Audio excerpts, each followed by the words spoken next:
اور ہر ایک کو یہی خوف ہے کہ کہیں یہ گر نہ جائیں، اور اگر یہ گرے، جس پر کہ بہت سارے لوگوں کو شاید خوشی بھی ہو، تو اس کے نتیجے میں شاید پاکستان میں کوئی تبدیلی آئے۔ تو بہت سارے سوالات ہیں، اور ان سوالات کا اب تک کوئی جواب نہیں ہے۔ لیکن ساتھ ہی جو پاکستان کے پرائم منسٹر ہیں، وہ ضرور اس وقت دنیا کی نظروں میں ہیں۔ اور آج منڈے کے دن یعنی پیر کے دن شرم الشیخ، جو کہ مصر کا ایک ساحلی شہر ہے، وہاں پر دنیا کے 20 ممالک کے لیڈران جمع ہوئے۔ صدر ٹرمپ وہاں موجود تھے ان کی صدارت میں، اور مصر کے صدر جنرل سیسی کی صدارت میں وہاں پر ایک بہت بڑی تقریب ہوئی، جہاں پر کہ صدر ٹرمپ نے ایک ڈاکیومنٹ پر دستخط کیے، جس کے بعد یہاں پر یعنی غزہ میں جو جنگ بندی ہے وہ فارملائز ہوئی، یعنی اس پر باقاعدہ اس کا آغاز ہو گیا۔ اس سے پہلے یہ جو تقریب تھی یہ بڑی ہی یونیک تھی۔ یونیک اس لیے تھی کہ جن دو پارٹیوں کے درمیان یہ سیز فائر ہوئی ہے، ان میں سے ایک بھی یہاں موجود نہیں تھا، یعنی حماس کو بلایا نہیں گیا تھا۔ اور بنجامن نیتن یاہو یعنی اسرائیلی وزیر اعظم کو صدر ٹرمپ نے چند گھنٹے پہلے ان کو کہا کہ آپ بھی آئیے اور اس تقریب میں شرکت کیجیے، لیکن نیتن یاہو نے یہ کہہ کر انکار کر دیا کہ ہماری یہودیوں کی کوئی خاص دن ہے، اور اس کی وجہ سے میں سفر نہیں کر سکتا، جوش ہالیڈے ہے۔ اور حماس کو، جس سے میں نے آپ کو عرض کیا کہ ان کو کوئی بلایا نہیں گیا تھا، تو اس کی وجہ سے کیا ہوا؟ اس کی وجہ سے جو مین پارٹیز ٹو دا کانفلکٹ ہیں وہ تو موجود نہیں تھے، لیکن ہاں البتہ یہ ضرور ہے کہ فلسطینی اتھارٹی کے صدر محمود عباس ضرور موجود تھے، تو یوں کم از کم آپ کہہ سکتے ہیں کہ ایک پارٹی کی نمائندگی تھی۔ لیکن یہ سیز فائر یاد رکھیے محمود عباس اور اسرائیل کے درمیان نہیں ہوئی ہے، یہ حماس اور اسرائیل کے درمیان ہوئی ہے، تو لہذا ان میں سے کوئی بھی وہاں موجود نہیں تھا۔ دوسرا، اس یعنی سیز فائر کا ہونا تو بہت زیادہ اچھا قدم ہے، یعنی صدر ٹرمپ کی اس حوالے سے جتنی تعریف کی جائے کم ہے، کہ کم از کم انہوں نے اتنا تو کیا کہ یہاں پر وہ خون ریزی جو کہ اسرائیل نے شروع کی ہوئی تھی، 67,800 بے گناہ لوگ جانے گنوائی ہیں انہوں نے، وہ شہید ہوئے ہیں، جن میں سے اکثریت خواتین اور بچوں کی ہے، اور یہ بمباری جاری تھی، تو شکر ہے کم از کم وہ رکی۔ اسی طرح امداد جو باہر رکی ہوئی تھی، وہ اس کا غزہ میں آنا شروع ہوا، اور یہاں پر باقی بہت سارے بڑے بڑے سوالات کا ابھی بھی جواب موجود نہیں ہے۔ مثلا حماس ابھی بھی ایک مسلح تنظیم ہے،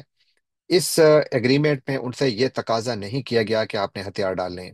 حماس نے اس ایگریمنٹ کے تحت 20 زندہ اسرائیلیوں کو رہا کیا، اور ساتھ ہی وہ کہتے ہیں 28 ڈیڈ باڈیز جو ان کے پاس ہیں اسرائیلی سولجرز اور دوسرے مغویان کی، وہ بھی اسرائیل کے حوالے کریں گے۔ میرا خیال ہے اب تک انہوں نے 4 دی ہیں۔ جبکہ اسرائیل نے کوئی 1700 سے زیادہ فلسطینی جو ہیں ان کو رہا کیا، اور یوں ایک پرزنر سویپ یا جو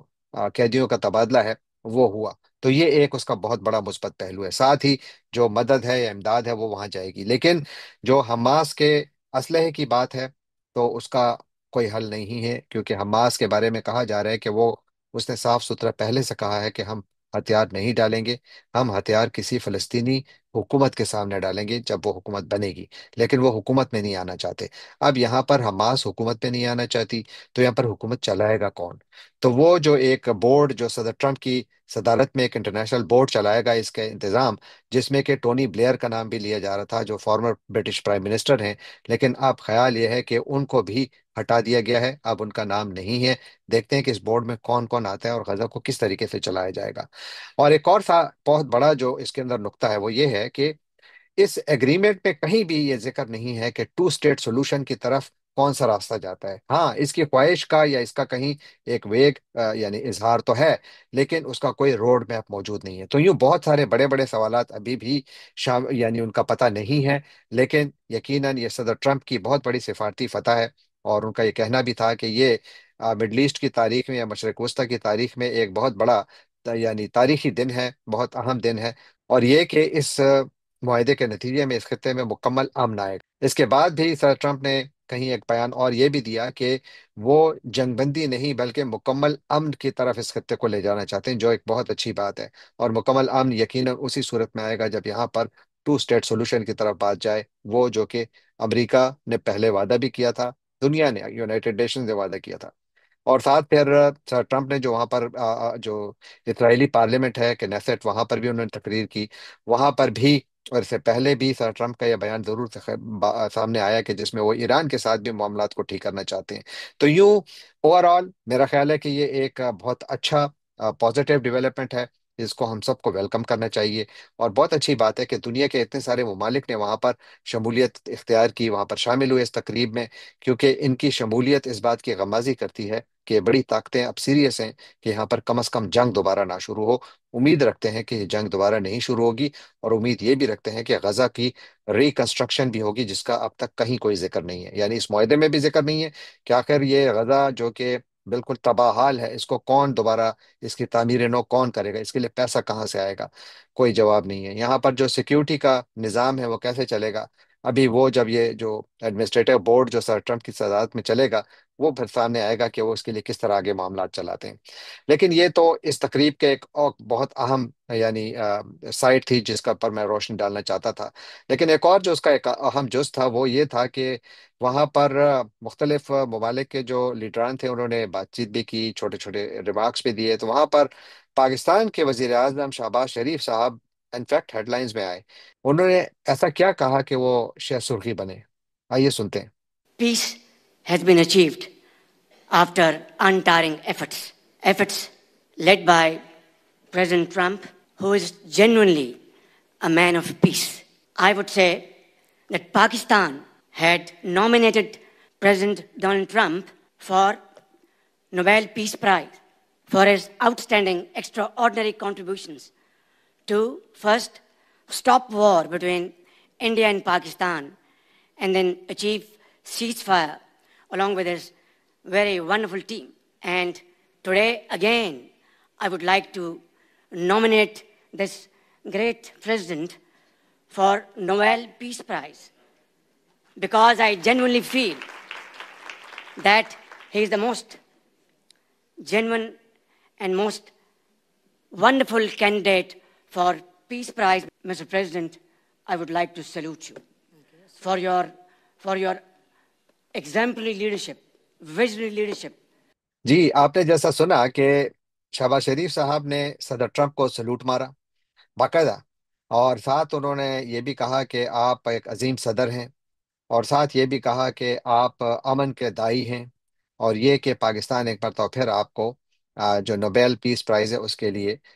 دوبارہ آپ کو نامینیٹ کرتا ہے۔ سر ٹرمپ خود بھی یہ ایکسپیکٹ نہیں کر رہے تھے کہ ان کو اس قسم کی یعنی عزت دی جائے گی۔ ظاہر ہے شہباز شریف صاحب نے جتنی زیادہ تعریفوں کے پل باندھے تو سر ٹرمپ بھی اس کو ایکسپیکٹ نہیں کر رہے تھے۔ بلکہ سر ٹرمپ کی بات تو چھوڑیں، اگر آپ شہباز شریف صاحب کی جب وہ یہ ریمارکس دے رہے تھے، جب وہ سلوٹ مار رہے تھے، تو اس وقت آپ دیکھیں ان کے بیک گراؤنڈ میں ایک خاتون نظر آ رہی ہیں، جنہوں نے جب شہباز شریف صاحب نے یہ اپنے ریمارکس دے رہے تھے یا تو اس وقت انہوں نے اپنے منہ پر ہاتھ رکھ لیا۔ یہ خاتون جو ہیں یہ اٹلی کی پرائم منسٹر جارجیا میلونی ہیں، اور پوری دنیا میں مختلف لوگ اس سے مختلف یعنی مطلب اخذ کر رہے ہیں۔ کچھ لوگوں کا خیال ہے کہ شاید وہ یہ ان کا سٹائل ہے، لیکن جنرلی کھڑے ہو کر ہاتھ منہ پر رکھنا جو ہے وہ جنرلی دیکھا نہیں جاتا۔ تو بہت سارے لوگوں کا خیال ہے کہ شاید وہ بڑی حیران ہوئی کہ جب شہباز شریف صاحب نے اچانک یہ کہہ دیا، جس طریقے سے انہوں نے جو وہاں پر تقریر کی، جو ریمارکس دیے۔ تو شہباز شریف صاحب کی جو یہاں پر ڈپلومیٹک ڈیکور تھا، کیونکہ انہوں نے مسٹر پریزیڈنٹ بھی کہا لیکن پھر ساتھ کا دس جینٹل مین، تو یہ کافی زیادہ کیجول قسم کے ریمارکس تھے، جو کہ میرا نہیں خیال کہ ڈپلومیٹک نارمس میں آتے ہیں کہ آپ اس طریقے سے اس زبان میں بات کریں۔ لیکن شہباز شریف صاحب نے وہ زبان استعمال کی، اور سر ٹرمپ سے بڑی تعریف بھی پائی۔ سر ٹرمپ بڑے خوش ہوئے ان کے ریمارک سے، بلکہ سر ٹرمپ نے فیلڈ مارشل عاصم منیر کو، جن کو وہ کہتے ہیں کہ یہ میرے فیورٹ فیلڈ مارشل ہیں، ان کو بھی بہت اچھے الفاظ میں یاد کیا اور بڑی ان کی تعریف کی۔ تو گویا پاکستان کو ڈپلومیٹیکلی اس کا کم از کم اس حد تک فائدہ ضرور ہوا کہ آج صدر ٹرمپ پاکستان سے بہت زیادہ خوش ہیں۔ اگر پاکستان سے خوش ہو نہ ہو، کم از کم پاکستان کے یہ دو بڑے جو قائدین ہیں، یعنی پرائم منسٹر شہباز شریف اور فیلڈ مارشل عاصم منیر، ان سے لگتا ہے کہ بہت زیادہ خوش ہیں، کیونکہ ان کے ان ریمارک سے پتہ لگتا ہے۔ اور لیکن ہر کوئی شاید پاکستان کی قیادت سے زیادہ خوش نہ ہو، سر ٹرمپ تو ہیں۔ اور ہم نے یہی کچھ آج خیبر پختونخوا کی اسمبلی میں دیکھا۔ آپ نے دیکھا کہ سہیل آفریدی نے کس طریقے سے 90 ووٹ لے کر ایز اے چیف منسٹر کا جو انتخاب تھا وہ انہوں نے جیتا۔ ان کے خلاف جو لوگ کھڑے تھے، اگر وہاں پہ ووٹنگ ہوتی بھی تو ظاہر ہے کہ وہ ہارتے ہی، کیونکہ ان کے پاس عددی اکثریت نہیں تھی۔ لیکن پی ٹی آئی کی خیبر پختونخوا کی جو ان کی جو لیڈرشپ ہے، انہوں نے ایک مرتبہ یہ ضرور ثابت کیا، ایک مرتبہ پھر بلکہ، کیونکہ خبریں بہت زیادہ تھیں کہ پارٹی میں بڑی تقسیم ہے، اسپیشلی خیبر پختونخوا میں بہت زیادہ سیاست ہو رہی ہے، لیکن سہیل آفریدی کے الیکشن نے ایک بات ثابت کی کہ ہاں، اختلافات تو ہر پارٹی میں ہوتے ہیں، پی ٹی آئی میں بھی ہیں اور ضرور ہیں، لیکن کم از کم جب یہ چیف منسٹر کے الیکشن کی بات آئی جو کہ عمران خان کے ڈائریکٹ آرڈر کے تحت ہو رہے تھے، تو اس پر تمام پارٹی ایک پلیٹ فارم پر تھی، تو لہٰذا ان کی جانب سے ایک میسج تو یہ گیا کہ طاقتور ترین جو طبقے ہیں، چاہے وہ جتنا بھی پریشر ڈالیں، پی ٹی آئی میں کوئی درار نہ ڈال پڑے۔ بلکہ جب سہیل آفریدی نے ایک دھواں دھار تقریر بھی کی، یقیناً سب نے سنی ہوگی، بہت سارے اس کے اوپر کامنٹ بھی ہو چکے ہیں، میں اس پہ بالکل صرف دو تین جملے کہوں گا کہ ایک تو یہ کہ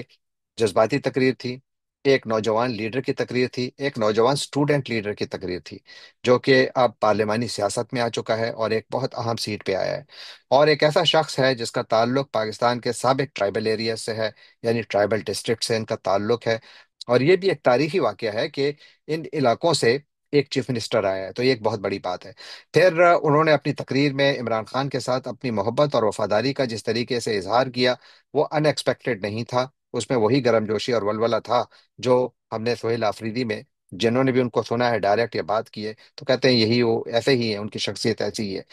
ساتھ ہی انہوں نے فوجی آپریشن کے بارے میں بات کی، وہاں پر بھی میرا خیال ہے کہ انہوں نے انہی علاقوں کی ترجمانی کی جہاں پر یہ فوجی آپریشنز ہو رہے ہیں، جہاں پر کہ لوگ تنگ آ چکے ہیں، کیونکہ فوج کے اپنے ترجمان خود یہ کہتے ہیں کہ گزشتہ تقریباً پونے 2 سالوں میں یہاں پر 25,000 سے زیادہ آپریشنز ہو چکے ہیں، اور یہ آپریشنز لارجلی ناکام رہے ہیں، کیونکہ یہاں پر دہشت گرد آج بھی موجود ہیں، نہ صرف موجود ہیں، آج بھی ہمارے جو جوان ہیں ان کو شہید کر رہے ہیں۔ تو یوں آفریدی کی تقریر اوور آل تو میرا خیال ہے ٹھیک ٹھاک سیاسی تقریر تھی، اور کافی زیادہ اس میں ولولہ اور گرمجوشی تھی۔ ایک چیز جو کہ شاید مسنگ تھی اس میں، وہ یہ تھی کہ انہوں نے یعنی پیس کے بارے میں بات تو کی، لیکن کوئی روڈ میپ ایسا ایز سچ نہیں دیا۔ آئی وش کہ اس کے اوپر وہ زیادہ بات کرتے، کہ وہ آپریشنز کے تو حق میں نہیں ہیں لیکن امن کے حق میں تو ہیں، اور اگر اس خطے میں وہ امن چاہتے ہیں تو بغیر آپریشن کے وہ امن کون سے طریقے سے لیں گے، کیا کریں گے؟ اس بارے میں آئی ہوپ کہ ہم آنے والے دنوں میں ان سے ضرور سنیں گے، اگر ابھی تک نہیں سنا۔ اور ساتھ پھر ایک اور جو بڑی خبر آج آئی، وہ افغانستان سے آئی۔ افغانستان میں جو ان کی طلوع نیوز، ایک نیوز ہے، کافی ریلائبل ان کا نیوز سورس ہے، انہوں نے آج ایک خبر شائع کی، اور اس خبر کے مطابق پاکستان کے وزیر دفاع خواجہ محمد آصف اور آئی ایس آئی کے سربراہ اور نیشنل سیکورٹی ایڈوائزر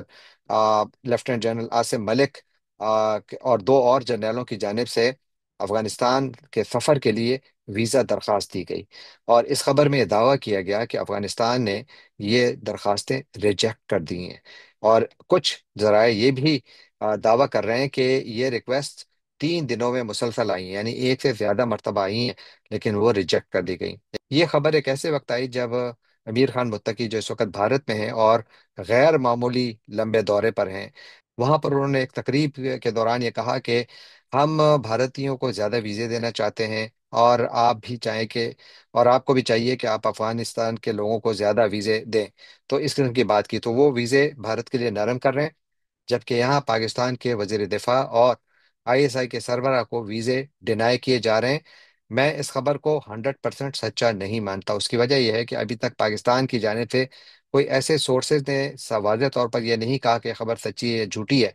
لیکن میں یعنی یہ خبر سچی ہو یا جھوٹی ہو اس کو سائڈ پہ رکھ لیں، یہ خبر اگر افغان میڈیا میں ان آؤٹ لیٹس میں آ رہی ہے جو کہ جنرلی آفیشیل پوزیشن کو ریفلیکٹ کرتے ہیں، تو سمجھ لیجئے کہ چاہے یہ درخواستیں گئی ہوں اور ریجیکٹ ہوئی ہوں، یا چاہے یہ درخواستیں نہ گئی ہوں اور شاید کوئی ایسی انٹینشن ہو یا ارادہ ہو کہ یہ درخواستیں جانی چاہیے اور افغانستان کے ساتھ دوبارہ رابطے بحال کر کے معاملات کو ٹھیک کرنے کی کوشش کی جائے، تو میرا خیال ہے کہ یہ ایک بار تو پھر ظاہر کرتا ہے کہ دونوں ملکوں کے درمیان تعلقات میں بگاڑ بہت زیادہ ہے، اور نااعتباری خطرناک حد تک بڑھی ہوئی ہے۔ تو اگر یہ خبریں سچی ہیں تو بہت افسوس کی بات ہے، افغانستان کی جانب سے بڑی فاش غلطی ہوگی کہ اگر وہ بات چیت کے دروازے اس طریقے سے بند کریں گے پاکستان کے ساتھ، تو میرا خیال یہ ہے کہ اس سے تو کمپلیکیشنز مزید بڑھیں گی، اور میرا یہ بھی خیال ہے کہ اس میں زیادہ نقصان افغانستان کا ہوگا، اس کی وجہ ہے کہ افغانستان کو دنیا کے ساتھ رابطے چاہیے۔ یہ بات ٹھیک ہے کہ ایران کے راستے بھی ہو سکتا ہے، سینٹرل ایشیا کے راستے بھی ان کو کافی راستے مل سکتے ہیں، لیکن پاکستان وہ راستہ ہے جو کہ ان کا دہائیوں تک رہا ہے، اور اس کو وہ فوراً ختم یا بند نہیں کر سکتے۔ تو میری یہ رائے ہے کہ دونوں ممالک کو ایک مرتبہ پھر آپس میں رابطے بڑھانے کی ضرورت ہے۔ ایک دوسرے پر ویزے کے اوپر قدغن لگانے یا وزٹس کو روکنے کی جو باتیں ہو رہی ہیں، یہ انتہائی خطرناک ہیں، انتہائی غلط ہیں۔ اس خطے میں امن نہیں آ سکتا۔ نہ یہ پاکستان کے لیے اچھی خبر ہے، نہ یہ افغانستان کے لیے اچھی خبر ہے۔ اور سب کو معلوم ہے کہ جغرافیے اس طریقے سے تبدیل نہیں ہو سکتے۔ دونوں پڑوسی ممالک ہیں، ان میں اچھے تعلقات ہی دونوں ملکوں کے اچھے مستقبل کی ایک ضمانت ہو سکتے ہیں، ورنہ یہاں پر ہمیشہ بگاڑ ہی رہے گا۔ ترقی کو بھول جائیں۔ اور پاکستان کے، جس طرح میں نے آپ کو عرض کیا کہ صرف ایک ہی ملک اب تک سامنے آیا ہے اور اس کا نام ایران ہے، جس نے کہ باقاعدہ ثالثی کی پیشکش کی ہے پاکستان اور افغانستان کے درمیان، جبکہ باقی ممالک نے یہ کہا کہ جی بات چیت کے ذریعے معاملات کو حل کریں، جن میں اب چین بھی شامل ہے۔ چین کی جو حکومت ہے اس کی جانب سے ایک بیان سامنے آیا ہے جس میں انہوں نے دونوں ملکوں پر زور دیا ہے کہ چاہیے کہ دونوں ممالک آپس میں مل کر بات چیت کے ذریعے معاملات کو حل کریں۔ ہمیں اس پر بہت زیادہ تشویش ہے، یہ چین کا کہنا ہے۔ آئی ایم شیور کہ ڈاؤن دا روڈ آنے والے دنوں میں چین ضرور اس میں مزید دلچسپی لے گا اور معاملات کو ٹھیک کرنے کی کوشش کرے گا، تاکہ دونوں ملکوں کے درمیان جو یہ معاملات اتنے بگڑے ہوئے ہیں ان کو کسی دوبارہ پٹری پر لایا جائے، اور اس حد تک تعلقات کو لایا جائے کہ جہاں پر یہ جو دشمنی والی صورتحال ہے اس کو ختم کیا جائے۔ یہ دونوں ملکوں کے لیے ٹھیک نہیں ہے، اس خطے کے لیے ٹھیک نہیں ہے۔ جانے سے پہلے آپ سے ایک مرتبہ پھر درخواست کہ آپ ہمارے چینل کو سبسکرائب کیجئے، لائک کیجئے، شیئر کیجئے، کامنٹ کیجئے اور بیل آئیکن کو کلک کرنا نہ بھولیے گا۔ آپ کا بہت بہت شکریہ۔